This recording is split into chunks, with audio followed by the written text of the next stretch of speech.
السلام علیکم ناظرین، کیا پیپلز پارٹی اور مسلم لیگ نون کے درمیان سیاسی چپلکش کا آغاز ہو چکا ہے؟ دوستو، پاکستان کے سیاسی منظرنامے میں حالات و واقعات 9 مئی کے واقعے کے بعد دنوں کی بجائے گھنٹوں میں تبدیل ہو رہے ہیں۔ جیسے ہی پاکستان تحریک انصاف کے رہنماؤں اور امیدواروں نے پارٹی سے منہ موڑنا شروع کیا ہے، حکومتی اتحاد کی جماعتوں میں بھی مستقبل کے حوالے ایک تناؤ کی کیفیت عیاں ہو رہی ہے۔ پیپلز پارٹی کے شریک چیئرمین آصف علی زرداری لاہور میں کچھ دن گزارنے کے بعد علاج کی غرض سے دبئی جا چکے ہیں۔ جب وہ لاہور میں تھے تو یہ تاثر دکھائی دیا کہ شاید وہ پاکستان تحریک انصاف سے منحرف ہونے والے رہنماؤں کو اپنی پارٹی میں شامل کرنے کے لیے کوشاں ہیں۔ پی ٹی آئی کے کچھ سابق امیدواروں نے پیپلز پارٹی میں شمولیت بھی اختیار کی ہے۔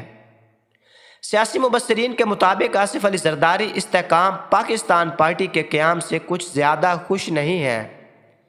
کاف لیگ کے صوبائی صدر چودھری سرور نے گزشتہ روز ایک بیان میں کہا کہ استحکام پاکستان پارٹی لندن کے اشارے پر بنی ہے، جس سے اس تاثر کو مزید تقویت ملی ہے کہ آئندہ سیاسی منظرنامے میں اب نون لیگ اور پیپلز پارٹی کے درمیان اختلافات کا ظہور ہو چکا ہے۔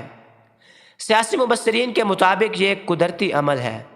سیاسی تجزیہ کار مجیب الرحمان شامی کہتے ہیں کہ یہ کوئی اچھنے کی بات نہیں ہے، یہ نوشتہ دیوار ہے۔ تحریک انصاف اور عمران خان جتنے کمزور ہوں گے اتنی ہی مسلم لیگ نون اور پیپلز پارٹی کے درمیان اختلافات کھل کر سامنے آئیں گے۔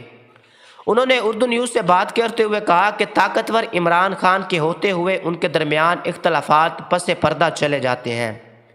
جب ان سے سوال کیا گیا کہ استحکام پاکستان پارٹی کی وجہ سے نون لیگ اور پیپلز پارٹی دوریاں شروع ہو گئی ہیں تو ان کا کہنا تھا کہ واضح اختلافات تو چیئرمین پی سی بی اور کشمیر الیکشن میں آمنے سامنے آئے ہیں کہ سب ٹھیک نہیں ہے۔ اس میں بھی کوئی شک نہیں، آصف علی زرداری اور چودھری سرور جو اہداف حاصل کرنا چاہتے تھے وہ پورے نہیں ہوئے، کیونکہ استحکام پاکستان پارٹی بھی ادھر جائے گی جو جماعت اگلے انتخابات میں زیادہ ووٹ لے کر آئے گی۔ شاید چودھری سرور کے بیان اسی کی پیش بندی ہے۔